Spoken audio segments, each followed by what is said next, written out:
Je chanterai de tout cœur les merveilles de mon papa Yahweh. Il m'a ôté des ténèbres, il m'a délivré de tout péché. Mon papa est fidèle, il ne m'abandonne jamais.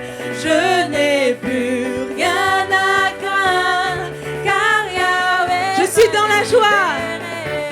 Je suis dans la joie, une joie immense. Je suis dans l'allégresse, car Yahweh m'a libéré. Je suis dans la joie, une joie immense. Je suis dans l'allégresse, car Yahweh. Je chanterai de tout cœur.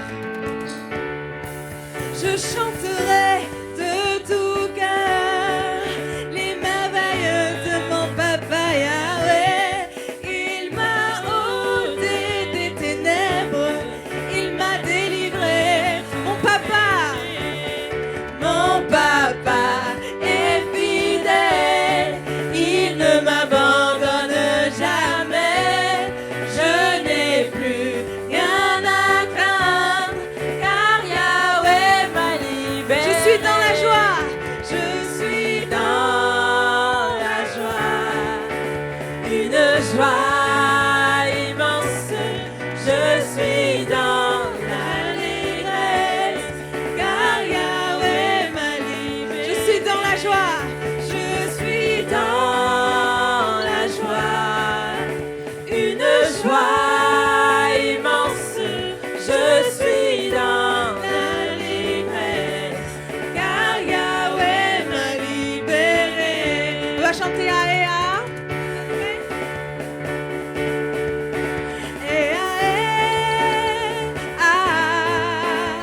Louons le Seigneur, il est vivant.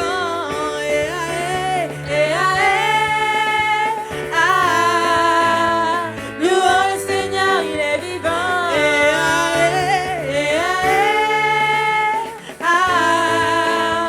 Louons le Seigneur, il est vivant.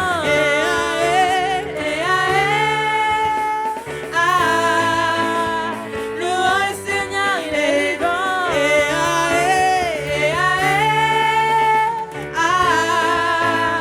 Louons le Seigneur, il est vivant.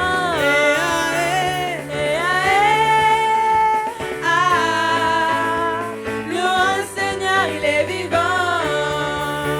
Je suis dans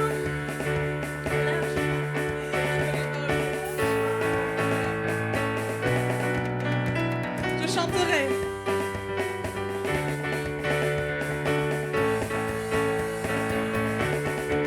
Je chanterai de tout cœur les merveilles de mon papa Yahweh. Il m'a ôté des ténèbres, il m'a délivré de tout péché. Mon papa est fidèle, il ne m'abandonne jamais. Je n'ai plus rien à craindre, car Yahweh m'a libéré. Je suis dans la joie, je suis dans la joie, une joie immense. Je suis dans l'allégresse, car Yahweh m'a libéré.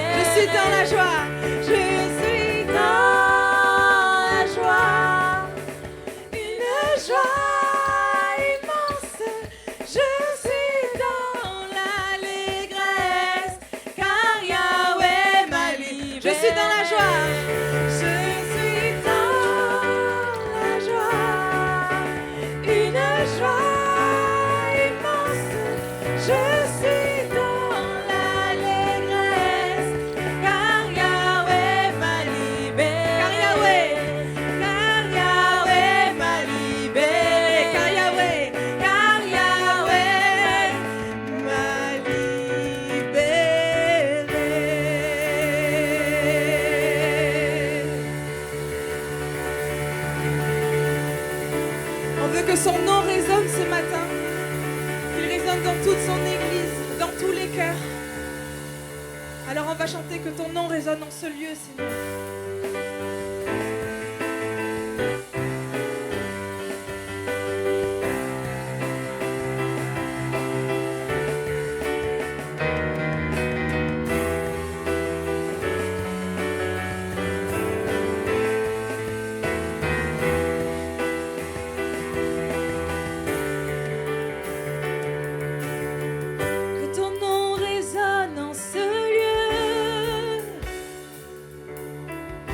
Ton nom résonne en ce lieu.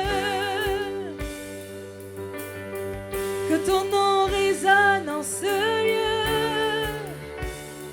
Jésus, que ton nom résonne en ce lieu. Que ton nom résonne. Que ton nom résonne en ce lieu. Oui, que ton nom résonne. Que ton nom résonne en ce lieu. Oui, que ton nom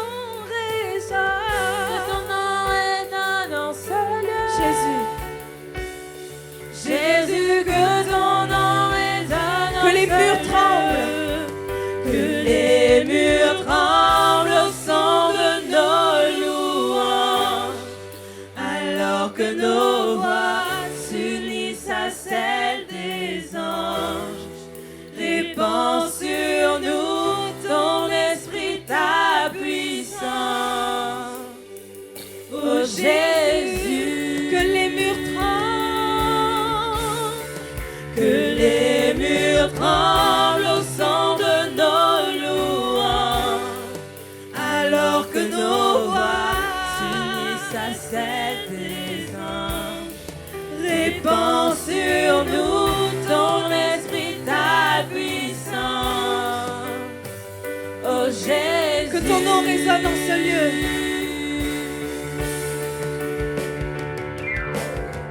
Que ton nom résonne en ce lieu, mais que ton nom résonne. Que ton nom résonne en ce lieu, mais que ton nom résonne. Que ton nom résonne en ce lieu. Jésus, Jésus, que ton nom résonne. Que les murs tremblent. Que les murs tremblent au son de nos louanges. Alors que nos voix s'unissent à celles des anges. Répands sur nous ton esprit, ta puissance. Oh Jésus, oh Jésus, que les murs tremblent. Que les murs tremblent au son de nos louanges. Alors que nos voix s'unissent à celles des anges. Répands sur nous ton esprit, ta puissance. Oh Jésus, nous chantons ton nom ce matin. Jésus, nous chantons ton nom en ce lieu. Oui, nous invoquons ton nom en ce lieu. Et nous te proclamons roi en ce lieu.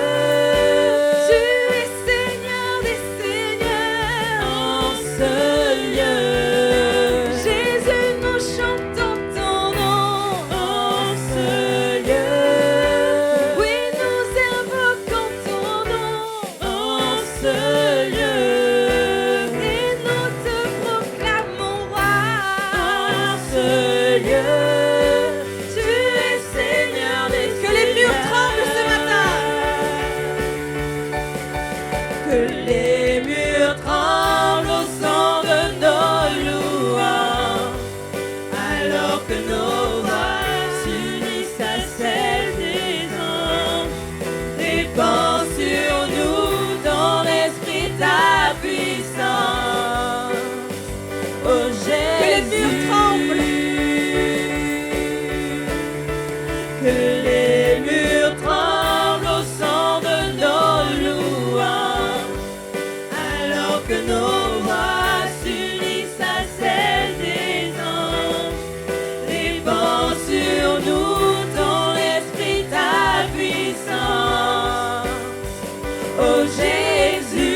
nous chantons ton nom. Jésus, nous chantons ton nom. En ce lieu. Oui, nous invoquons ton nom. En ce lieu. Et nous te proclamons roi. En ce lieu. Tu es Seigneur des Seigneurs. En ce lieu. Jésus, nous chantons ton nom. En ce lieu. Oui, nous invoquons ton nom. En ce lieu. Et nous te proclamons roi. En ce lieu. Tu es Seigneur des Seigneurs. Que ton nom résonne, Seigneur.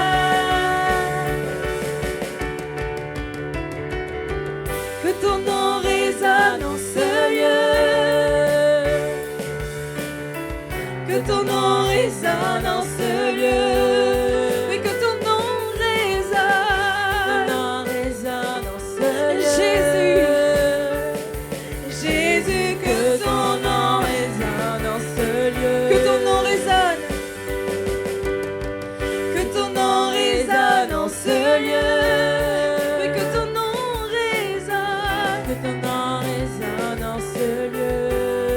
Oui, que ton nom résonne. Que ton nom résonne en ce lieu. Jésus, que les murs tremblent. En ce lieu. Que les murs tremblent au son de nos louanges. Alors que nos voix s'unissent à celles des anges.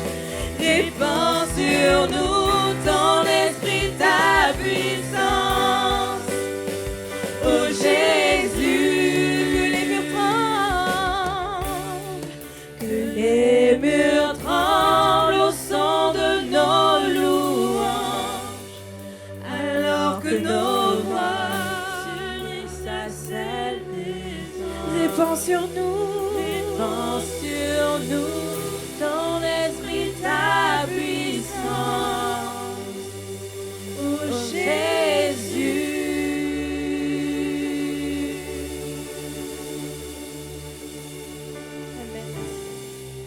Amen, amen.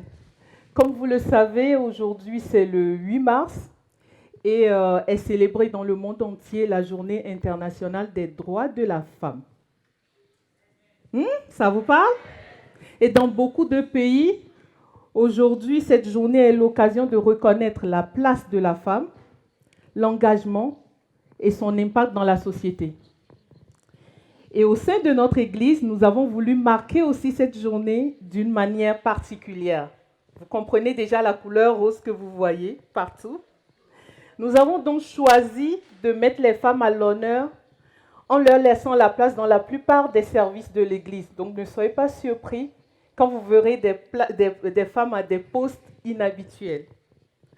Et c'est dans ce cadre que j'ai la grâce ce matin de vous partager la parole de Dieu. Comme annoncé depuis plusieurs semaines, le thème de la semaine de la femme qui démarre aujourd'hui est, vous le savez ou pas? Sentinelle sur la brèche. Et mon message va également porter sur ce thème, la sentinelle. Je vous propose maintenant de lire dans le livre d'Ézéchiel, chapitre 22, verset 30. Ézéchiel, chapitre 22, verset 30. Je lis. Je cherche parmi eux un homme qui élève un mur et se tienne à la brèche devant moi en faveur du pays afin que je ne le détruise pas. Mais je n'en trouve point. J'aimerais bien reprendre une deuxième fois. C'est un passage très court, donc on profite.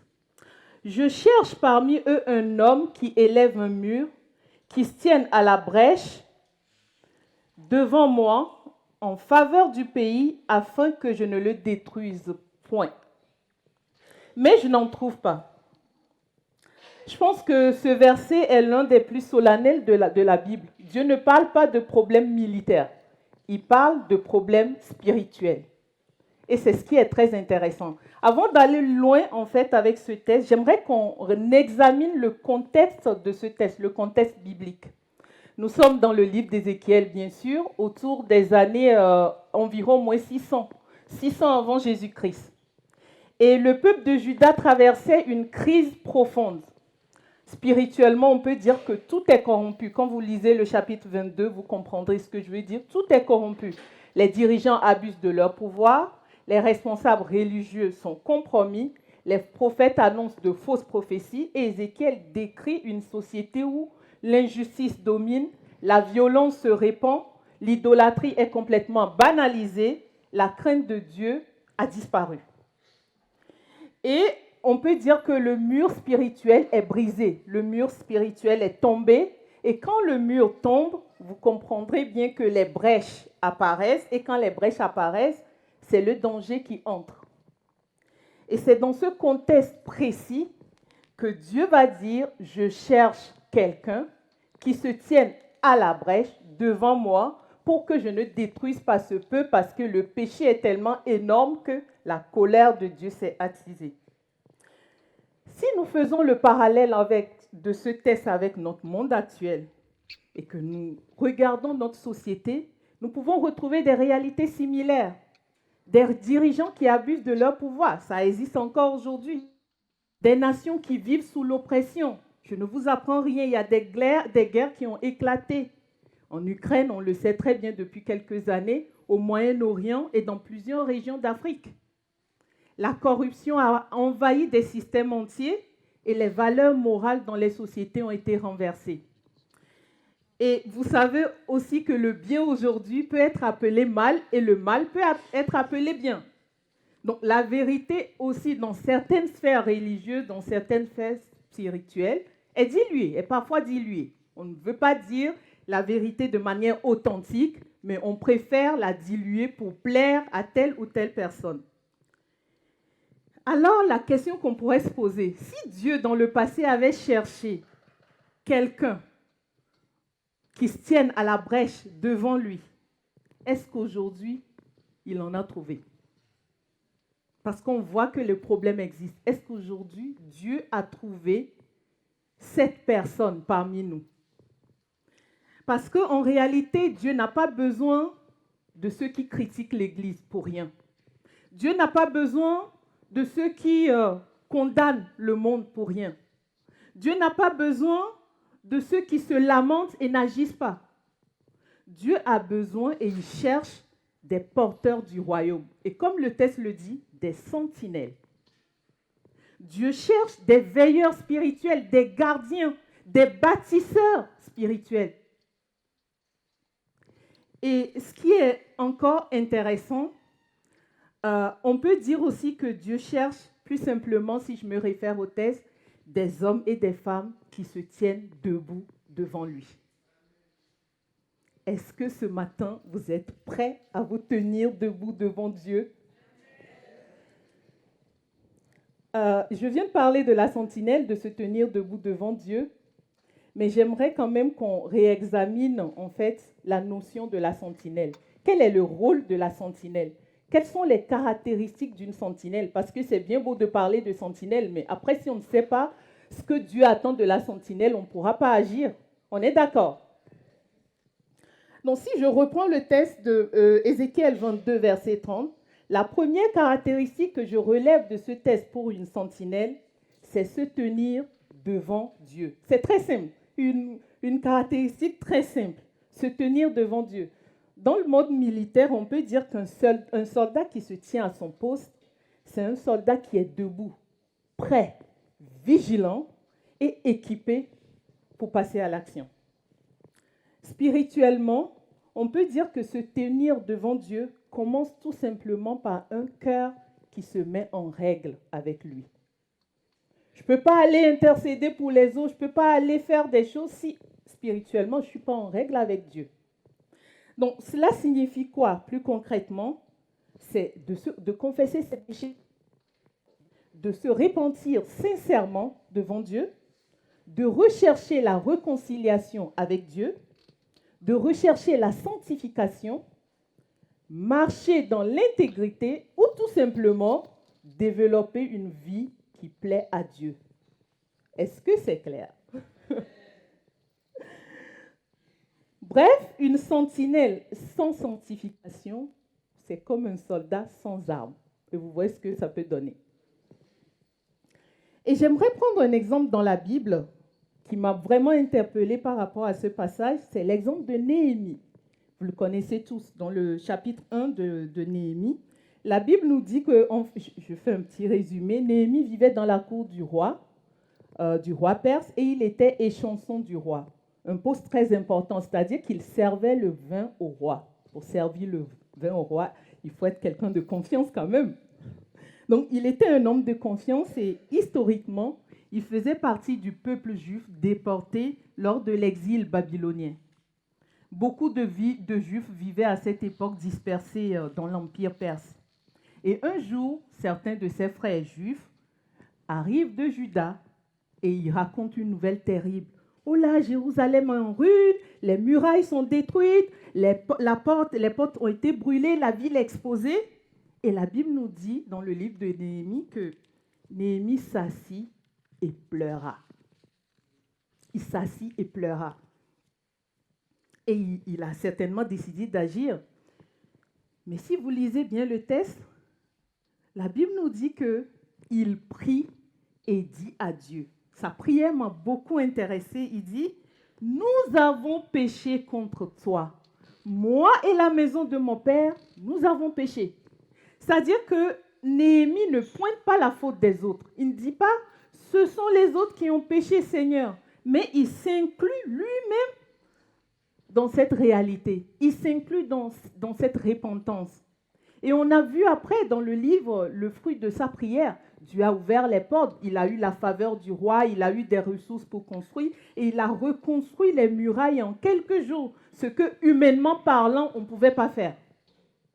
Donc c'est pour dire que la prière de Néhémie a ouvert des portes que la force humaine n'aurait jamais pu ouvrir. Donc avant de vouloir agir avec Dieu, la sentinelle commence d'abord par se tenir devant Dieu. La force d'une sentinelle commence dans la présence de Dieu. Amen. Je continue. Ma deuxième caractéristique que je relève aussi de ce texte, c'est la petite phrase au début qui dit « Je cherche quelqu'un qui élève un mur. » Qui élève un mur. Et ma deuxième caractéristique, c'est élever un mur. Ça veut dire quoi? Aujourd'hui, on sait que dans les anciens temps, dans l'Antiquité, un mur constitue la protection d'une ville. On l'a bien vu dans la Bible. Quand on parle des murailles de Jéricho, vous voyez ce que ça veut dire. Donc, les murs constituent une protection pour des villes. Sans mur, on va dire que la ville, elle est vulnérable. Donc, élever un mur spirituellement, c'est quoi? C'est intercéder. C'est restaurer la protection spirituelle. Et la sentinelle le fait par l'intercession. Par la prière, mes frères et sœurs, vous pouvez reconstruire la protection de votre famille, la protection autour de votre foyer, la protection autour de votre église, la protection autour de la ville, autour du pays, autour du monde, autour de la nation. Amen. Et il y a aussi un exemple qui m'a interpellée dans la Bible, c'est l'exemple d'Abraham. Vous connaissez un peu l'histoire d'Abraham dans Genèse 18, quand Dieu annonce la destruction de Sodome et Gomorrhe.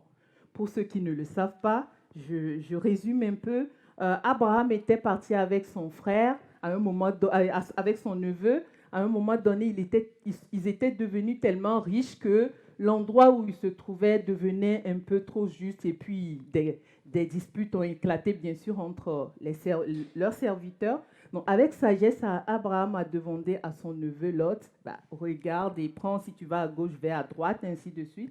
Et Lot, en voyant, il se dit, la plaine, elle est verte, voilà, je vais choisir la plaine et je te laisse le reste. Donc, ils se sont séparés.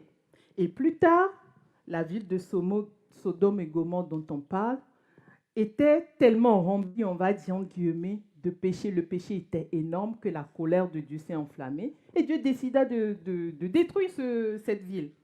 Quand Abraham a appris cette nouvelle, il savait que son neveu était dans les parages, on va dire. Et qu'est-ce qu'il fait? La Bible nous dit, il se tient devant l'Éternel, il se tient devant l'Éternel et il intercède. Vous vous rappelez de sa prière? Ah, c'était un challenge, on dirait. Qui va gagner? C'était un challenge. Il dit à Dieu, feras-tu périr le juste avec le méchant? Si tu trouvais 50 justes dans ce pays et dans cette ville, Dieu dit, si je trouve 50, je ne vais pas faire périr. Il diminue. Si tu trouves 45, il diminue jusqu'à ce qu'il arrive à 10. Et la Bible nous dira plus tard, Dieu se souvint d'Abraham et sauva Lot. La prière d'Abraham a agi ou pas? Amen. Ok. Donc ça veut dire qu'une seule personne qui intercède peut changer le destin d'une autre vie. Une seule personne qui se tient pour un frère, une sœur, dans une famille, pour une situation, Dieu peut changer la situation. Et je peux encore aller plus loin. On peut prendre l'exemple de Moïse. Vous vous rappelez quand Moïse conduisait le peuple d'Israël, il était monté, on va dire, il était à la montagne pour recevoir les 10 commandements. Et vous vous rappelez de ce que Israël, le peuple avait fait? Oh, on est fatigué, il ne revient pas, peut-être que la colère de Dieu s'est enflammée, il s'est passé quelque chose, il est mort, il ne va plus revenir. Bon, ils ont fait tous les dessins dans leur tête. Et finalement, qu'est-ce qu'ils ont fait? Ils ont fabriqué un veau d'or. Ils ont commencé par l'adorer. Ah, quand Dieu a vu ça, sa colère s'est enflammée. Moïse était devant lui, il dit, ce peuple, je vais le détruire. Et qu'est-ce que Moïse a fait? Il n'était même pas encore descendu qu'il a commencé par intercéder pour ce peuple en disant, non Seigneur, tu les as fait sortir d'Égypte par ta grande puissance, tu as fait ci, tu as fait ça, souviens-toi d'Abraham, d'Isaac, des promesses. À un moment donné, Dieu a dit quoi? La Bible nous dit, Dieu se repentit du mal qu'il avait prévu faire. Vous voyez la puissance de l'intercession? La puissance de la prière d'une seule personne. On n'a pas dit une foule. On parle juste d'une seule personne. Donc c'est très important, comme on l'a vu tout à l'heure, avant de se tenir pour prier, pour faire l'intercession, il faut se tenir d'abord devant Dieu. Et quand je parle d'élever le mur, je pense aussi à l'histoire de la d'Angleterre. Vous vous rappelez, est-ce que vous connaissez John Wesley? En racontant que par sa prière, des milliers de personnes se sont converties. Et je ne vais pas rentrer dans le détail. On posa une question à cette époque à la reine d'Angleterre. Est-ce que vous avez peur de l'armée d'Angleterre? Elle dit, je crains plus les prières de John Wesley que l'armée d'Angleterre. Vous voyez ce que ça veut dire, ce que ça fait? La prière peut changer l'histoire d'une société. Et effectivement, la prière de John Wesley a changé l'histoire de la société d'Angleterre. Donc, mes frères, mes sœurs, ne baissez pas les bras. Ne baissez pas du tout les bras. Quelle que soit la situation, votre prière peut agir. Votre prière peut donner lieu à quelque chose. Votre prière compte pour Dieu.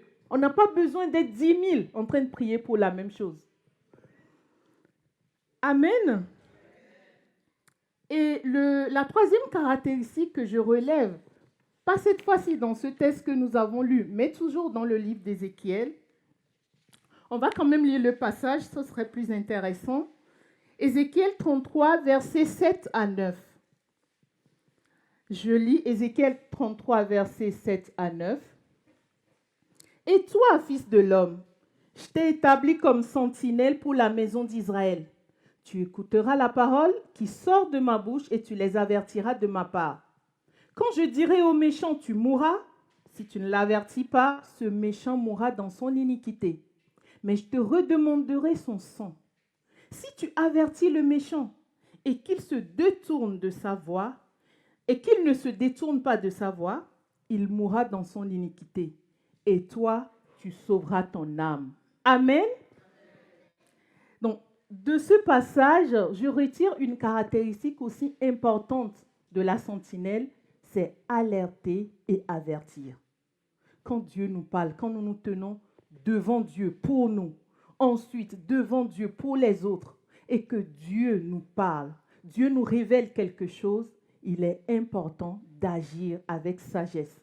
Je précise bien avec sagesse parce qu'il y a Aussi, un passage qui m'a vraiment intéressé, c'est l'histoire de Nathan. Vous vous rappelez David, le roi David, à l'époque, il était roi. Il a commis l'adultère avec Bathsheba. Personne n'osait parler de cela dans la ville. Mais Dieu a envoyé Nathan vers David. Mais vous rendez compte un peu de la situation? Moi, il fallait dire au roi qu'il a péché. C'est quand même difficile. Qui suis-je dans la ville pour dire au roi qu'il a péché? Mais Nathan n'a pas refusé, il n'a pas gardé le silence. Il est quand même parti et arrivé, vous vous rappelez de l'histoire? Il arrive devant David, il raconte une histoire. Oh mon roi, il y a je résume, hein, il y a un homme riche qui vole la brebis d'un pauvre. Et la Bible nous dit que David se met en colère. Non, cet homme mérite la mort. Ça, il a dit tout de suite, il a donné le verdict, le jugement est rendu. Cet homme mérite la mort. Et c'est là que Nathan va lui dire, de manière sage, mon roi, cet homme c'est toi. Cet homme c'est toi. Et je ne vais pas dire la suite, forcément vous connaissez. David s'est repenti suite à ce que Nathan lui a dit. On n'a pas forcément besoin d'aller agresser les gens, leur dire « Oh mon frère, ma soeur, tu vis dans le péché, Dieu m'a révélé. » Quand Dieu révèle, c'est forcément pour la gloire de son royaume. C'est forcément pour que la personne avance. Ce n'est pas un jugement qui s'arrête là. Quand Dieu nous parle, c'est qu'on puisse faire une action qui puisse aider l'autre à sortir de sa situation. Il y a des gens qui vivent dans le péché, ils ne le savent pas. Il y a des gens qui sont en concubinage, quand tu ne leur dis pas vraiment avec la Bible que le concubinage est ci et ça, pour eux c'est normal. Pour certaines personnes, je prends un exemple, avoir des rapports sexuels avant le mariage, c'est normal. Qu'est-ce qui bloque? On s'aime, on se connaît. Mais il faut avec sagesse montrer à la personne que Dieu n'accepte pas ça. Il faut le faire de cette manière. On n'a pas besoin d'agresser les gens. On n'a pas besoin de les juger. On n'est pas le juge. On est là pour aider les autres à mener la bonne vie, à marcher dans l'intégrité, à marcher dans la volonté de Dieu. Amen. Donc, dans ce passage, je veux dire que Nathan a agi comme une sentinelle. Il a parlé avec sagesse, il a quand même révélé la vérité, il ne s'est pas tué.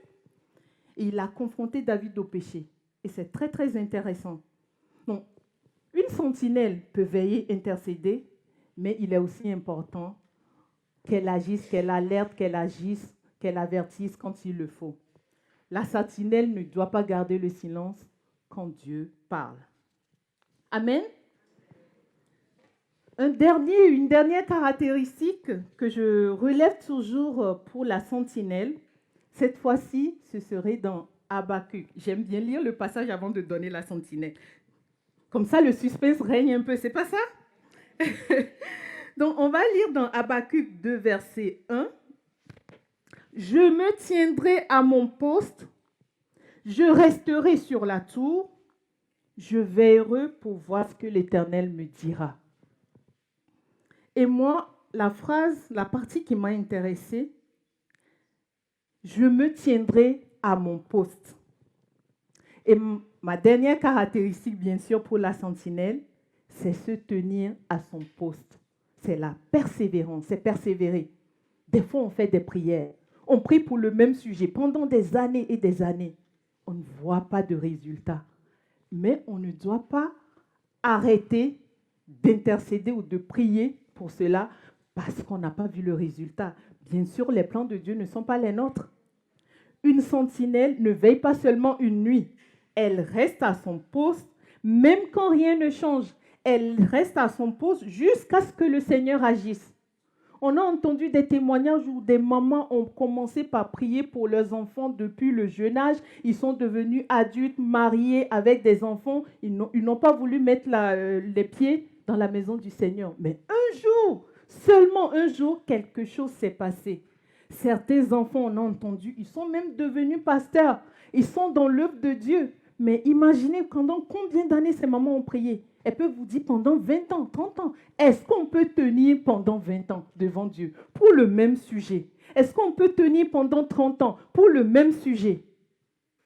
Mes frères et mes sœurs, nous avons besoin de la persévérance. Nous avons besoin de nous tenir à notre poste, de ne pas bouger.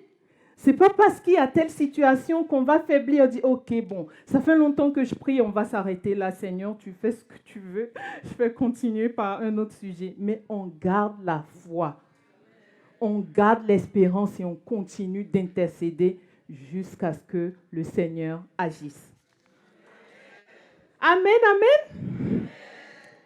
Donc, la sentinelle reste fidèle jusqu'à ce que Dieu agisse.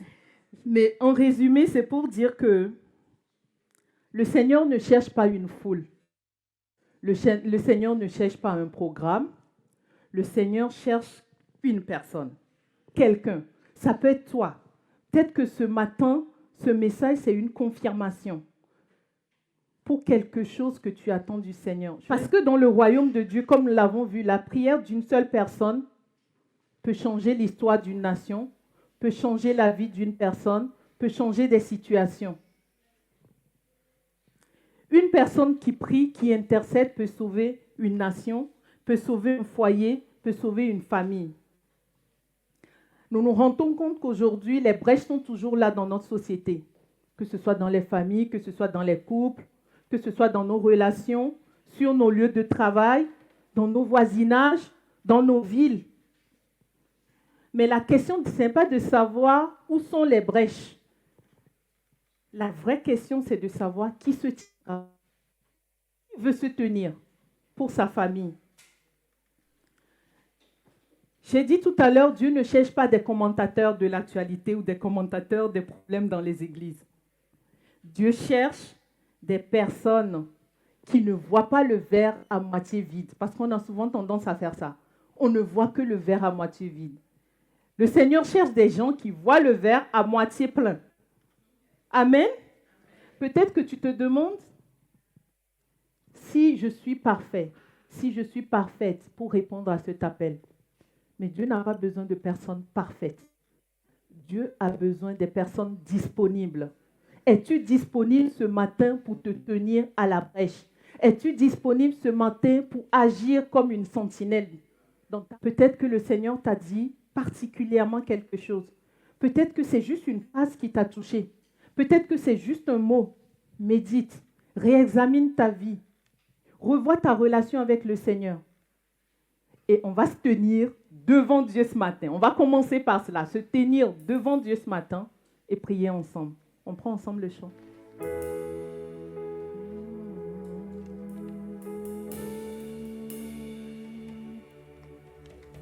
Me voici à genoux devant toi, j'abandonne tout. Si vous avez un peu de force, vous pouvez vous lever.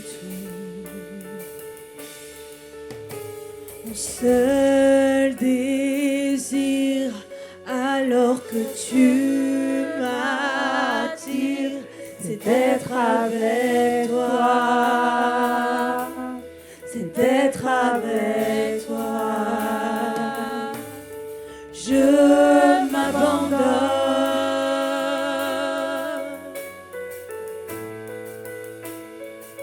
Revois ta relation avec le Seigneur ce matin.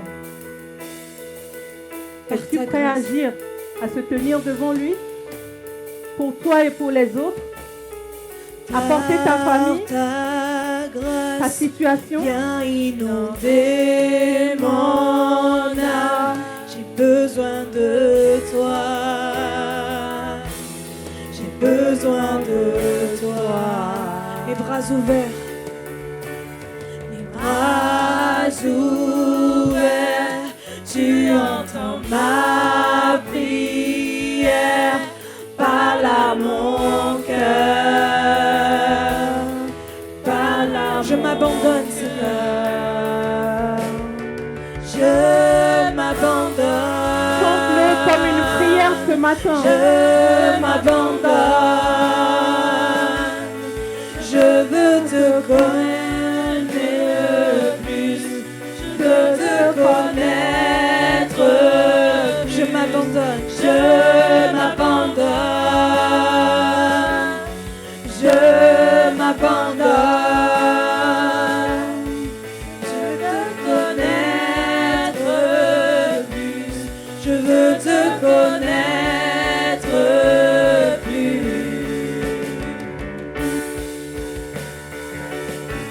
Seigneur, sonde nos cœurs ce matin.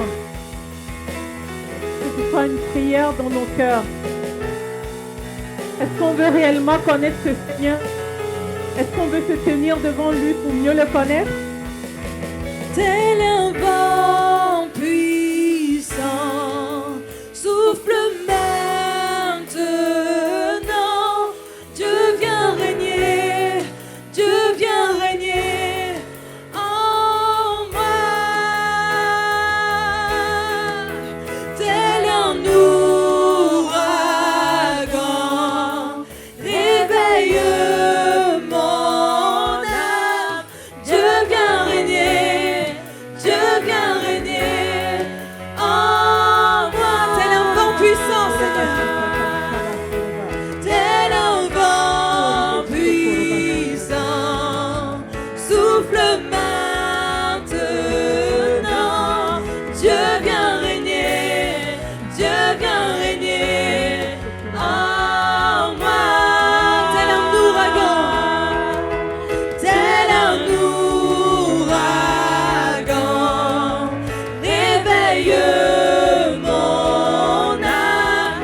Dieu vient régner, Dieu vient régner en tel un vent puissant,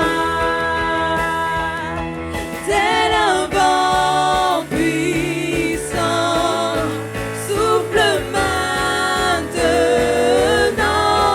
Dieu vient régner, Dieu vient régner en moi. Tel un ouragan, tel un ouragan, réveille mon âme. Dieu vient régner, Dieu vient régner. Seigneur, je m'abandonne à toi, Seigneur. Je m'abandonne, je m'abandonne. Je veux te connaître plus, je veux te connaître plus. Je m'abandonne, je m'abandonne.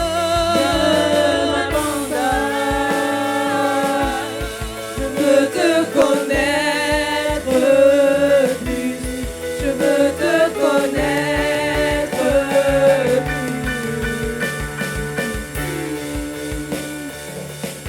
Est-ce qu'on peut élever la voix et prier tous ensemble? Tu connais ta relation avec le Seigneur.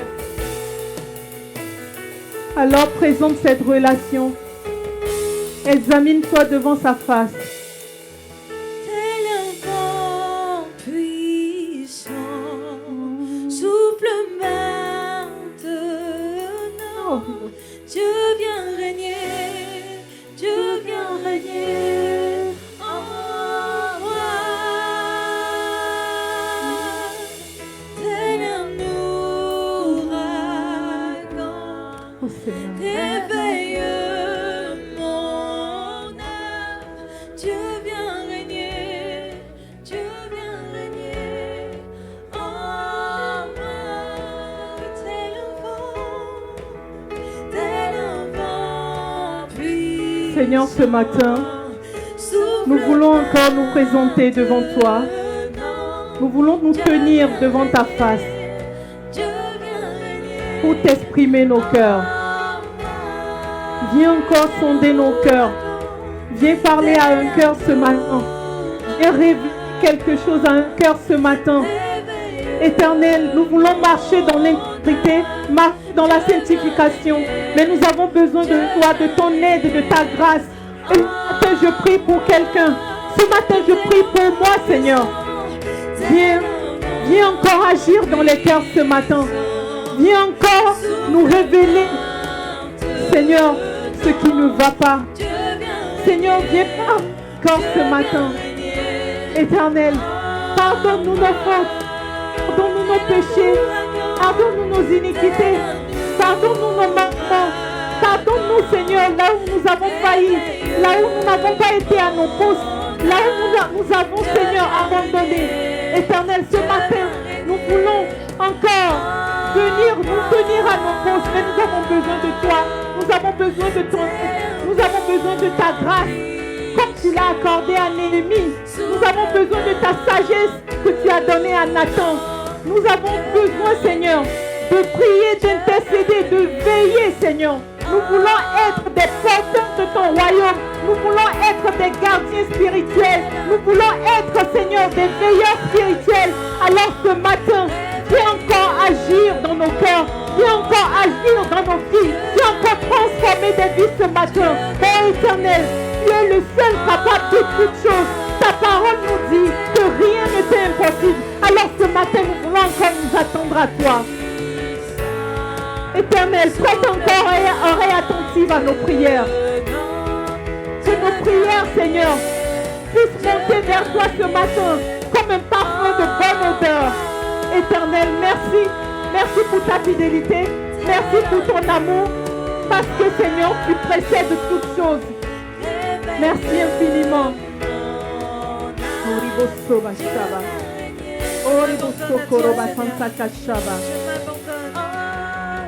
Oriboso matakashaba koroba sansa kashiba. Je m'abandonne. Shiba koroba sansa kashaba. Je m'abandonne. Osokotoroba sansa kashima kotoroba sansa. Je veux te connaître.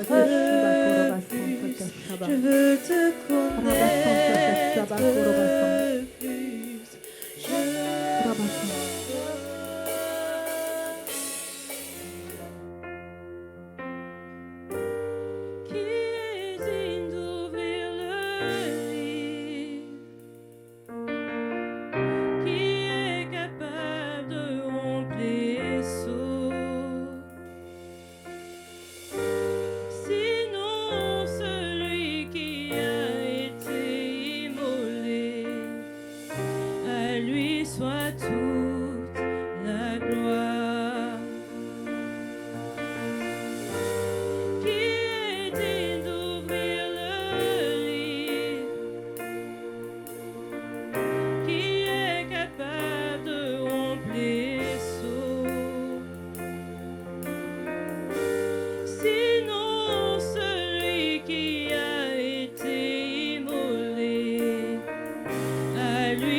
ensemble avec l'Église à celui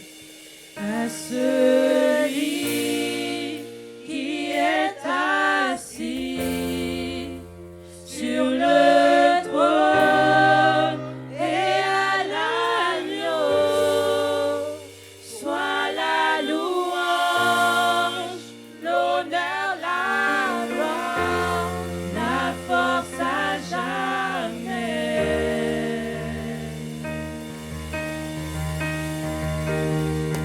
Oui, levons tous nos mains vers lui et contemplons sa magnificence. Jésus, le Prince glorieux, oui, acclamons le roi des rois, car tout pouvoir lui a été donné.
prince glorieux.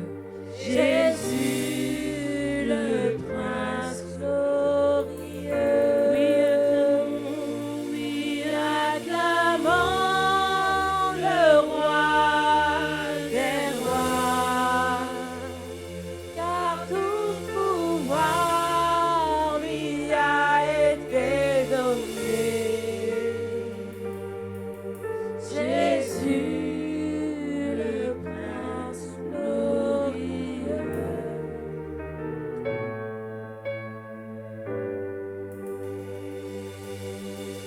toutes les générations devant lui prosternées entonnent ensemble un cantique à l'agneau. Ceux qui nous ont précédés et ceux qui nous suivront entonneront ce cantique à l'agneau. Ton nom est le plus grand, ton nom est tout puissant, ton nom est au-dessus de tout. Puissance, autorité, royaume et dignité, ton nom est au-dessus de tout, et les anges acclament. Tu es saint, L'univers proclame. tu es saint, Tu es glorifié. Dieu très saint, À jamais tu es saint.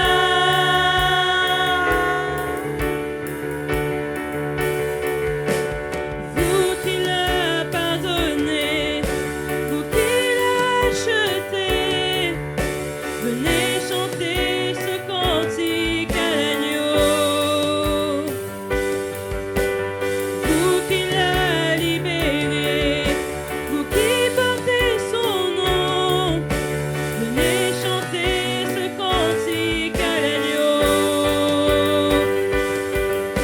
Nos voix résonnent pour l'éternité, et les anges acclament. tu es saint, L'univers proclame. tu es saint, Tu es glorifié. Dieu très saint, à jamais tu es saint.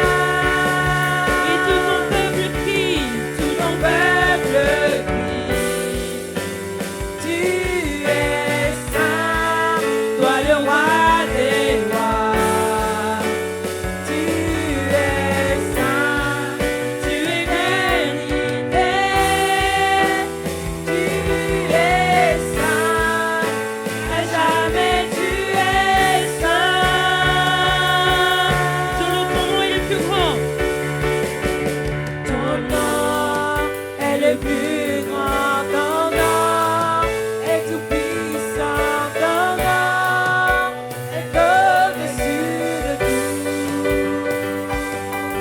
Puissance, autorité, royaume et dignité, ton nom est au-dessus de tout. Ton nom est le plus grand. Ton nom est le plus grand, ton nom est tout puissant, ton nom est au-dessus de tout. Puissance, autorité, royaume et dignité, ton nom est Au-dessus de tout. Deux dernières fois, ton nom est le plus grand. ton nom est le plus grand, ton nom est tout puissant, ton nom est au-dessus de tout. Puissance, autorité, royaume et dignité, ton nom est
Dieu d'éternité, tu es saint, à jamais tu es saint. Une dernière fois, Dieu d'éternité. Dieu d'éternité, tu es saint, à jamais tu